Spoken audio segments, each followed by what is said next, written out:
Hi there, my name is Jessica. Have you ever found yourself stuck between your mother and her lover? A position that you have absolutely no say in? Well, that was exactly the situation I found myself in, and I watched while everything unfolded, waiting for my life to be ruined beyond repair by my own mother. When my mom got married to my dad, she was only 18. He met her in a coffee shop that she used to work at. He was the owner of a big company back then, and he was 33 years older than she was when he decided to marry her. She agreed to marry him at that time, but it wasn't because she was in love with him. She agreed because she loved his money. He was her golden ticket to a lavish lifestyle. After they got married, they had me and my twin brother James. Dad loved us so much, but his love wasn't enough to make him stay. He died last summer and left us a lot of money and a lot of property. However, we were still just minors, so Mom was our legal guardian, and that's where all the trouble began. It wasn't easy for me and James to get over our dad's death, unlike our mom, who seemed to go back to normal a month after it happened. She started going out with some guy named Mike, who was excessively concerned about the way he looked. There's no doubt that my mom is a very attractive woman herself,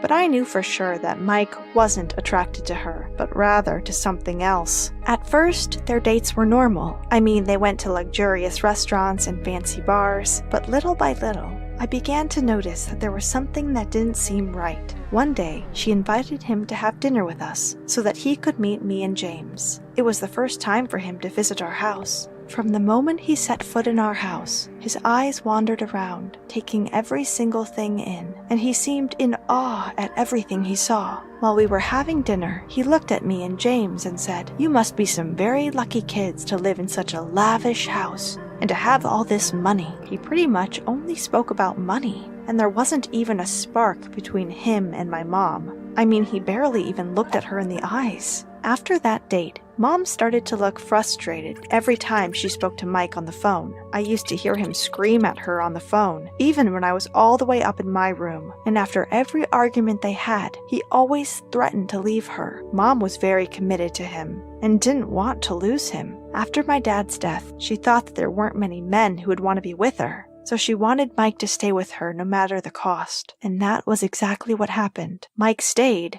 but it definitely cost us a lot. Mom began to buy him some really expensive gifts. She gave him everything that he wanted to make sure he stayed with her. They weren't normal gifts. They were insanely expensive gifts. She bought him a Bentley Bentayga and a luxury house next to ours. She bought him Rolexes and clothes by Versace, Prada, and Gucci. And it didn't stop there. She even sent him alone on a trip to the Hawaiian Islands when he told her that he needed some time away to rest and recuperate. I didn't know if Mom was aware of the fact that he was clearly just using her. Not only was he using her, but he was also spending our dad's money, which was meant to be for me and James. It's true that my father was rich, but he wasn't Mark Zuckerberg rich. And the way things were headed, it seemed there would come a day when all our money would be in the hands of Mike. And when that time came, he would break up with our mom, and there wouldn't be anything left for me and James. I had to do something. I wasn't going to let Mom act like that forever.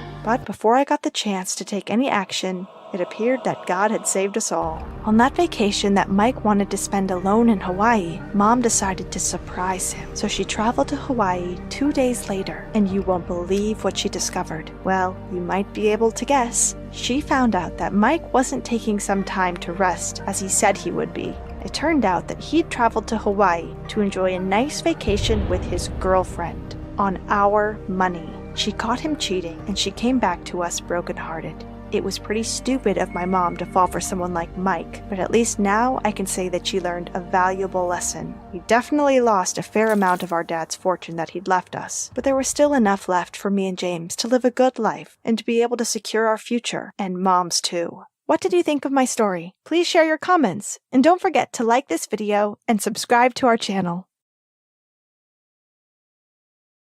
Hello, I am Patty, and a few months ago, I discovered the horrifying truth about my biological parents that my adoptive parents had kept hidden from me for all these years. That was the biggest shock of my life. Ever since I was a little girl, I had been aware that the couple who raised me, the Browns, were friends of my family. They adopted me after my parents passed away when I was just a baby. I was told they had an accident and it cost them their lives, but I was never told what kind of accident it was. So I just grew up with the Brown family, who already had 3 children of their own, and I was happy. One day, my friends decided to go on a trip to the beach. I was super excited about it because Mr. and Mrs. Brown hated going to the beach. So at the age of 13, that would be my first proper beach experience. I was sure Mr. and Mrs. Brown wouldn't mind it, but I was very wrong. I begged them, yet they wouldn't budge. I couldn't understand why they were this adamant, so I continued nudging. I mean, this is what all teenagers do, no? But what happened then changed my life forever. While I was yelling at Mrs. Brown and asking for an explanation, she said out loud, "We are afraid that you will face your parents' fate." Then she immediately realized what she said and her face turned red. I was so confused and asked for the whole story while I was crying. That's when Mr. Brown asked me to calm down and started telling me the whole story.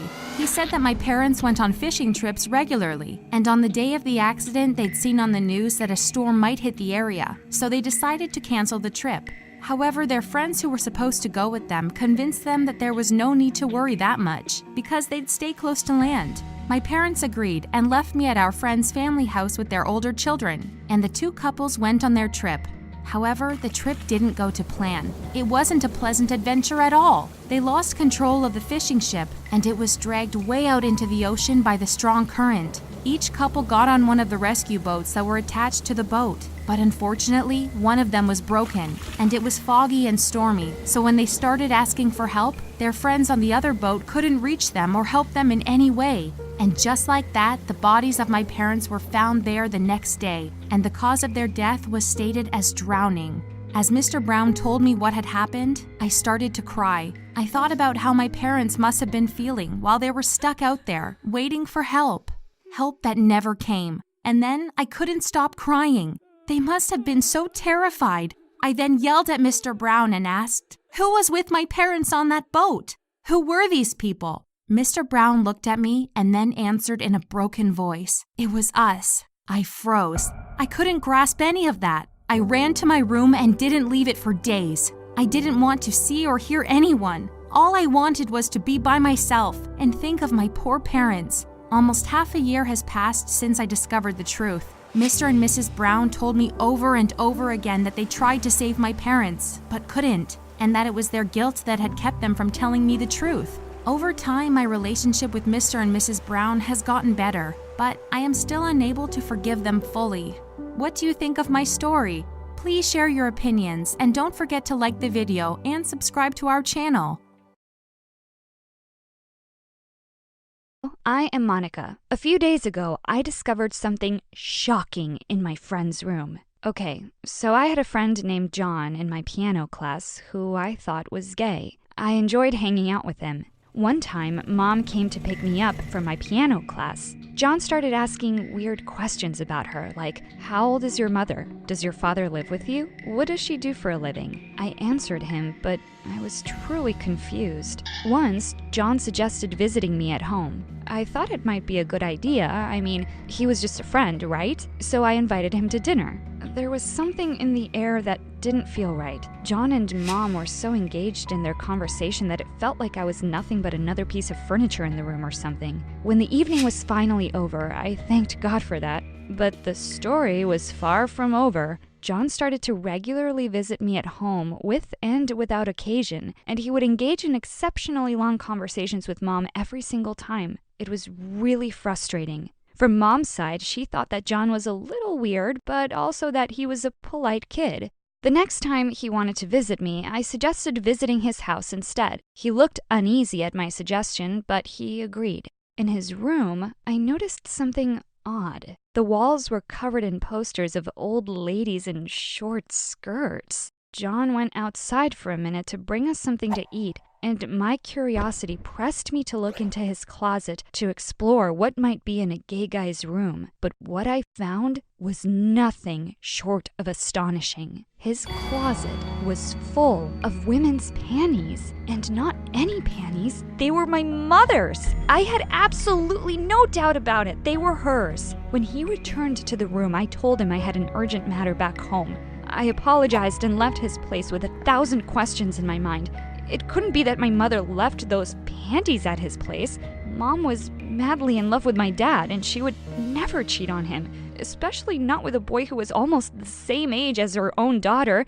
And like I said, she thought he was weird. I rushed back home and went straight to my mother, asking her if she'd noticed anything missing lately. And guess what? She told me that she didn't know where her panties were vanishing to.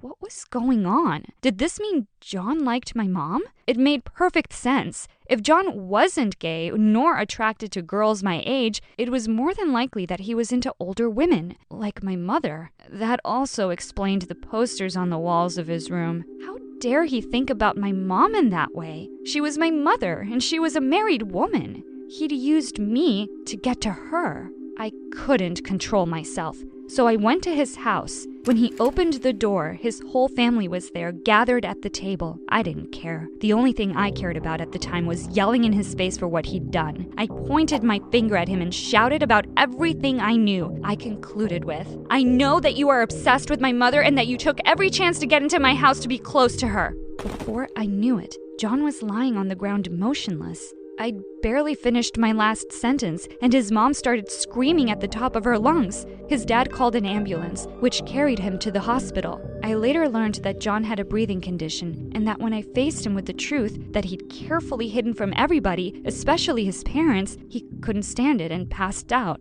I don't know what to feel. I wish him a speedy recovery, but I don't regret what I did. Tell me what you think in the comments.